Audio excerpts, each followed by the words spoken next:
조승장로교회 우리 안대환 목사님께서 하나님의 자녀라는 제목으로 말씀을 증거하실 때 큰 은혜 받으시기 바랍니다. 네, 반갑습니다. 여러분들 마스크 쓰고 예배 드리니까 참 그렇네요. 네. 자, 어쨌든지 협조를 많이 해야 되겠죠. 제가 이제 68이 돼서 잠시 후면 은퇴를 합니다. 이제 목회를 많이 하다 보니까 저는 주로 청년들, 학생들을 좋아해요.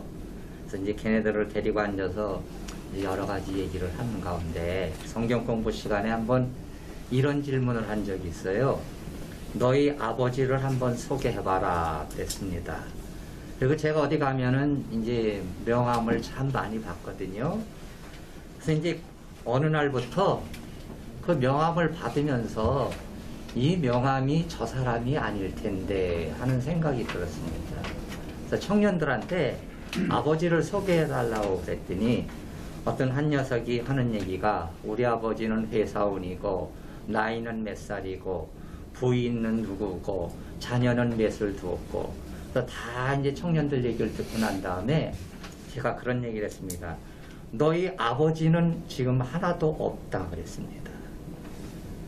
그거는 겉모습이고 그 사람의 직업이고 그것이지 그 사람의 실체가 아니에요.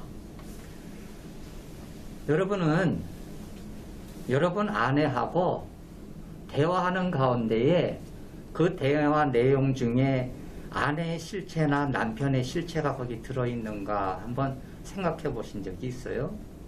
동서고금을 막론하고 가장 큰 명제는 뭐냐면 자신을 아는 거예요. 그래서 뭐 소크라테스가 뭐 잘 아시겠지만 너 자신을 알라 그랬다 그러고, 그리고 뭐 우리나라도 뭐 스신제가 치국평천하라는 자신을 우선 세우고, 바울은 나는 남은 구원하였을 때 나는 버림을 받을까 두려워한다 그랬거든요.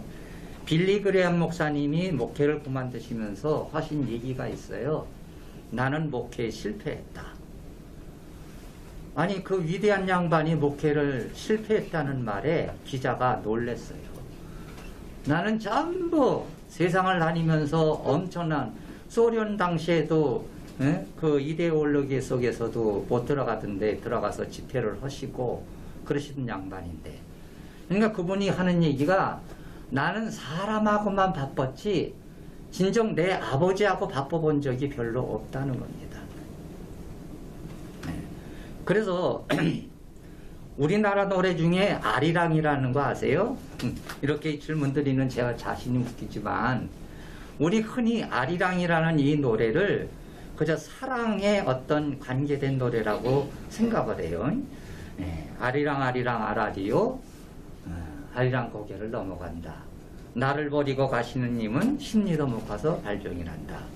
인도의 어떤 주에서는 우리나라 이 아리랑을 자기네 주가로 사용하겠다고 허가를 해달라고 연락왔고, 미국의 어떤 교회는 이걸 찬송가로 쓰고 있대요. 그래서 제가 이 아리랑을 좀 한번 이렇게 누구한테 듣고 그래서 봤더니 아자가 자기 아자랍니다. 리자가 도리리자래요. 랑자가 명랑할 랑자랍니다. 그러니까 그 말의 깊은 원래 뜻은 뭐냐면 자기를 알고 살아가는 것이 참된 기쁨이다, 이렇게 해석이 되는 거예요. 이 해석을 가지고 아리랑 노래를 불러보십시오. 나를 모르고 심리를 가면은 발병이 난대, 심리도 못 가서. 그러니까 자기 자신을 모르고 살아간다는 것은 모래 위에다가 전부 누각을 세워놓는 것과 똑같다는 거예요. 그러니까 여러분, 우리 기독교가 뭐 타종교는 얘기는 할 건 없고, 기독교가 제가 이렇게 목회를 벌써 한 30여 년 해왔는데, 저는 이제 새로 등록하신 분들 신방을 가면 꼭 여쭤보는 게 있어요. 뭐냐면은 뭐 그분이 뭐 직분에 관계없이 혹시 죄송하지만 오늘 밤에 세상을 떠나시면 천국에 갈 확신이 있으십니까? 하고 첫 마디가 그겁니다. 그건 죄송한데요, 권사님들도 그러시고 장로님들도 그러시고 대답을 확실하게 하시는 분들을 만나보질 못했어요. 그래서 그럼 왜 그렇습니까? 하고 여쭤보면요, 신앙생활 잘 못한대요. 죄가 많대요. 그래서 제가 그걸 가지고 이제 설명을 드립니다. 기독교가 다른 종교하고 다른 것은 그 근거가 뭐냐면은 관계성이에요. 여러분 조금 아까 사도신경 같이 고백했죠. 제일 처음 마디가 뭐죠? 전능하사 천지를 만드신 하나님 뭐예요? 아버지예요. 우리가 얼마나 잘 사느냐가 중요한 것보다도 먼저 우리 기본은 관계성입니다. 우리는 하나님이 양자 삼아 주신 분이에요. 저는 결혼하고 애를 못 낳았어요. 그래가지고 우리 집 사람이랑 상의를 해서 40에 애를 하나 입양했습니다. 43세 또 하나를 입양해서 둘을 키웠는데 그 녀석들은 지금 자기네들이 입양된 걸 몰라요. 그래서 입양은 이제 홀타동복지 이제 저 주안역 앞에 있는데 거기 2층 사무실에 갔더니 이제 명단을 쭉 놓고 고르는데 참 그렇더라고요. 기운이 한 사람의 운명이 고르는 거에서 결정이 된다. 그 생각을 하니까 그래서 어쨌든 이제 혈액형이 똑같고 왜냐하면 이 다음에 이제 우리나라 사람들은 그걸 굉장히 따지잖아요. 뭐 옛날에는 뭐 입양하는 걸 뭐 진짜 말마다나 뭐 개군역바지라고 뭐 그런 식으로까지 표현을 했으니까 그래서 이제 혈액형도 맞고 이렇게 좀 맞아서 딸 하나에 아들 하나를 입양을 했어요. 그럼 우리도 하나님 앞에 입양을 된 게 아닙니까? 그래서 로마서에 보니까 양자잖아요. 양자. 근데 양자는 입양을 당하는 자가 선택하는 것이 아니라 입양을 하는 사람이 선택하는 거예요. 입양하는 사람의 마음에 따라서 장애인을 입양할 수도 있고 멀쩡한 사람을 입양할 수도 있고 외국 사람들은 장애인들도 많이 데려다가 키우잖아요. 그죠? 그러니까 입양이 내가 잘 낳고 못 낳고가 아니라 입양하는 분의 어떤 기준의 가치관에 따라서 입양이 결정되는 겁니다. 그럼 우리 하나님이 우리를 어떤 조건을 보고 입양을 하신 게 아니에요. 근데 그걸 자꾸 우리가 착각한단 말이에요. 그러니까 내가 믿는 게 아니라고요. 하나님이 나를 선택했기 때문에 우리 이제 지금은 호족이 없어졌습니다만 호족이 올리신 거예요. 그분이 생명체계. 그러니까 자 천국은 왜 가야 되느냐? 내가 신앙생활 잘했는서 가느냐? 아니에요. 우리 집이니까 가는 거예요. 하나님이 아버지가 됐으니까. 그렇지 않겠어요? 지가 바깥에서 학교에서 공부를 빵점 낳고 성적표를 요새는 수미양가는 없지만 양가해서 저 푸른 초원이 애가 됐어도 저녁에는 고개를 숙이고 들어갈 망정 어딜 가요? 우리 집이니까 가는 거예요. 100점만 해가지고 우동상장 탔단만 해서만 들어가는 게 아니란 말입니다. 그러니까 우리가 이 개념의 출발부터 잘못된 거예요. 그러니까 거기서는 죄다 뭐가 나오느냐면은 하나님 앞에 머리를 숙게 되면 맨 회개 기도만 나오는 거예요. 어떻게든지 잘 바르게 살으려고 몸부림을 쳐야 되니까. 일반 종교는 그렇습니다. 그렇잖아요? 그들이 어떤 도의 경지까지 올라가야 그 원하는 극락을 가든지 어딜 간단 말입니다. 그러나 우리는 괜찮아요. 시샘말로 개떡같이 살아도 어떤 사람 보고 아유 집사님이세요? 그랬더니 전 집사가 아니고 잡사입니다. 그래. 왜요? 그랬더니 뭐 술도 먹고 막 그런데 그래서 그런 소리 하지 마십시오.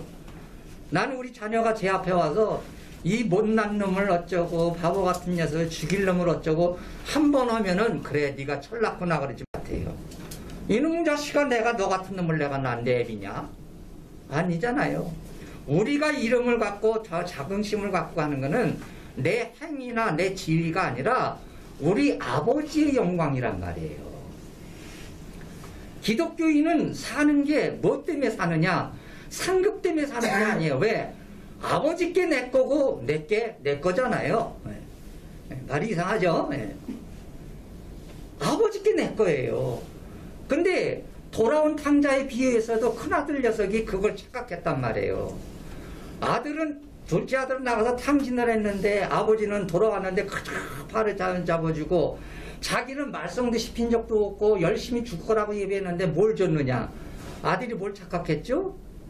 누구 이런 거예요? 자기 이런 거예요. 이거 다 자기 거예요. 아버지가 무슨 소리냐? 다 이게 네 거 아니냐? 우리도 마찬가지란 말이에요. 우리가 사는 게 내가 얼마만큼 잘 살아서 그 점수를 따고 상급을 받느냐가 아니라 여러분의 아버지의 명예와 영광과 거룩함을 다 물려받았으니까 내가 어떻게 살아야 돼요? 우리 한국 사람들이 그걸 없는 것 같아요. 저는 영국에 몇 번을 가서 집회도 하고 했는데 영국 사람들은 콰이강의 다리 그 영화에서도 한번 보십시오. 일본군이 총칼로다가 다리를 건설하라 그랬더니 합니까? 안 해요. 우리가 알아서 하겠다는 거예요. 자존감과 어떤 명예, 영광 그런 걸 그 사람들은 알아요. 그래서 결국은 일본 사람이 장교를 그냥 굴복시키려고 뜨거운 땡볕에 양철통에 안에 넣어두고 별짓을 다 해도 굴복을 못 시키잖아요. 그리고 나중에 도로 꺼내주니까 자기네들이 알아서 다리를 건설하더란 말입니다. 난 기독교인들이 하나님의 자녀라는 그런 자긍심이 좀 있으셨으면 좋겠어요. 이런 걸 해야만 내가 장로고 목사고 뭐기 때문에 이걸 한다는 것이 아니라 스스로 자신의 존재가 하나님의 자녀, 위대한 분이 나를 양자 삼아주신 내가 영광의 자리에 올렸다. 그러니까 신앙생활하는 사람은 어떤 사람은 율법적으로 하는데 율법은 뭐냐면 하는 만큼 받는 겁니다. 월급 받는 거예요. 그러니까 이런 분들은 늘 열심히 해요. 막. 근데 대가가 없으면 이게 낭망을 한단 말이에요. 두 번째는 철나가지고 내가 죄신 자기가 모자란 거 알아요.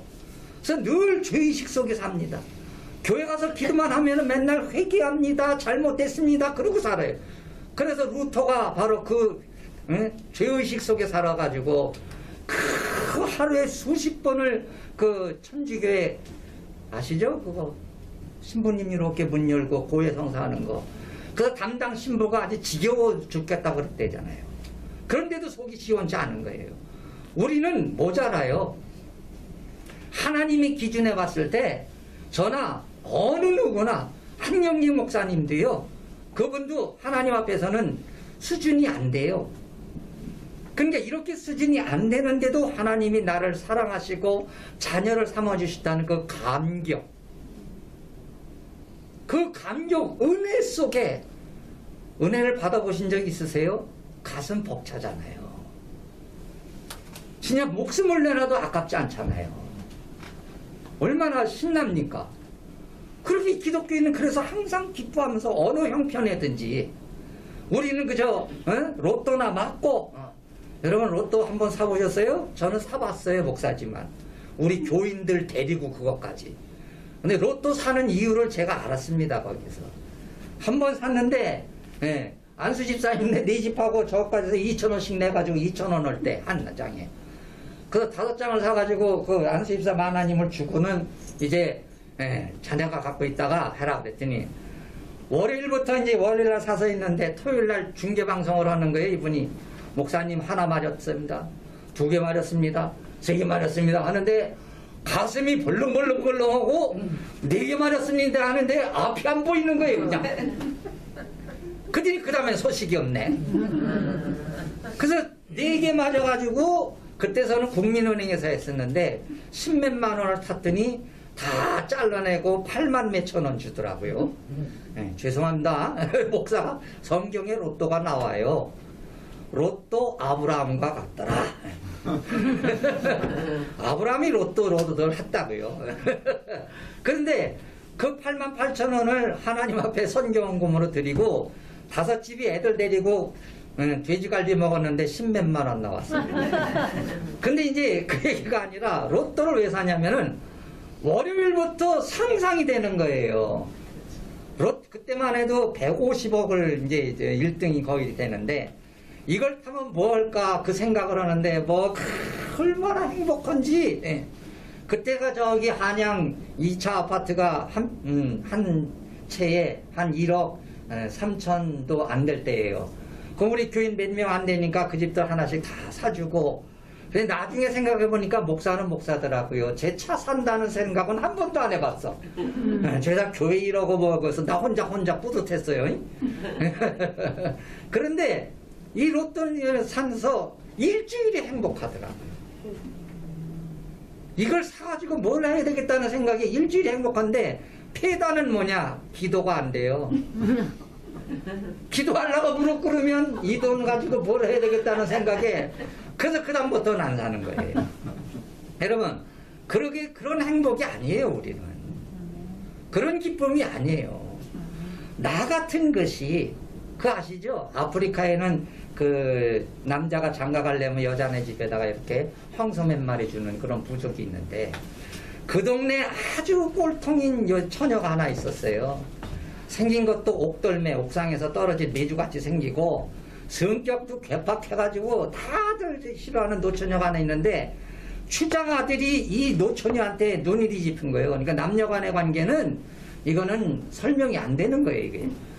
그래가지고 이 처녀를 데리고 오기 위해서 황소 10마리를 줬어요. 첫날 밤에 거사를 치르기 전에 이 아가씨가 추장 아들한테 물어봤대요. 보통 잘생긴 여자에 데려올래도 황소 5마리를 안 준대요. 근데 10마리를 줬대요. 왜 나 같은 여자, 자신이 그래서 자신을 좀 알려는데 나 같은 여자 얻기 위해서 10마리를 줬냐 그랬더니 내가 10마리밖에 없어서 10마리밖에 안 줬지 100마리 있으면 당신은 100마리 줬다. 이 여자가 자신의 가치를 깨닫고는 그 다음날부터 사람이 달라지더라는 겁니다. 여러분은 여러분의 가치를 뭐에 두세요? 장로님에 두십니까? 목사에 둡니까? 국회의원에 둡니까? 뭐에 둡니까? 그거는 성경이 다 헛되고 헛된 겁니다. 여러분 자신의 가치에 두세요. 여러분이 오두막을 살든지 백월군 걸 사든지 상관없이 나는 영광스럽고 전지전능하신 하나님의 자녀입니다. 그것을 가지고 어디 가서 내가 이걸 하면은 죄니까 안 하지 마시 그런 쪼단스러운 그런 종교적인 삶을 살지 마시고 영광스럽게 사세요. 자기 어떤 자부심, 교만이 아니고 그런 걸 가지고 사시란 말이에요. 나는 기독교인들이 제발 좀 떨어져도 당당하지 않아요. 학교에서 대학 치러서 떨어져도 왜? 나는 하나님의 자녀예요. 내가 보리밥을 먹고 길거리에 도숙자가 돼도 나는 하나님의 자녀예요. 이런 걸 우리가 이런 삶을 살아야지. 그저 복 받았다고 취직 잘한 것이 복 받은 것 그건 세상 종교고 그거는 다른 데서 하는 거지.